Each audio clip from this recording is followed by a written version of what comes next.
ஒரு அரசனிடம் சுயமாக சிந்திக்கத் தெரியாத முட்டாள் ஒருவன் வேலை பார்த்து வந்தான்.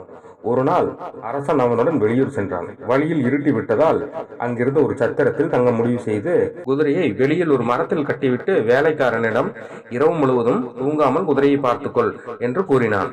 அந்த முட்டாள் வேலைக்காரனும் இரவு முழுவதும் எப்படி தூங்காமல் இருப்பது என்று சந்தேகம் கேட்க, அரசனும் ஏதேனும் தீர்க்க முடியாத பிரச்சனை பற்றி சிந்தித்துக் கொண்டிருந்தால் தூக்கம் வராது என்றார். அவனும் சரி என்றான். சிறிது நேரம் கழித்து அரசர் அவன் என்ன செய்கிறான் என்பதை சோதிக்க வெளியே வந்தார். அரசே, நான் தூங்கவில்லை.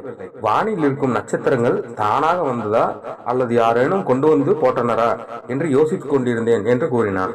நல்லது என்று கூறி சென்ற அரசன் சிறிது நேரம் கழித்து மீண்டும் வந்தார். இப்பொழுது என்ன யோசித்துக் கொண்டிருக்கிறாய் என்று அரசன் கேட்க, அரசே, கடலில் உப்பு தானாக வந்ததா அல்லது யாரேனும் கொண்டு வந்து கொட்டினார்களா என்று கூறினான். அரசன் நிம்மதியுடன் படுத்து தூங்க போனான். அரசன் காலையில் எழுந்து வந்து பார்த்த பொழுதும் அந்த வேலைக்காரன் சிந்தித்துக் கொண்டிருந்தான். இப்பொழுது என்ன யோசித்துக் கொண்டிருக்கிறாய் என்று அரசன் கேட்க, அது ஒன்றுமில்லை அரசே, உங்களது குதிரை தானாக ஓடிவிட்டதா அல்லது யாரேனும் திருடி சென்று விட்டனரா என்று யோசித்துக் கொண்டிருந்தேன் என்று கூறினான்.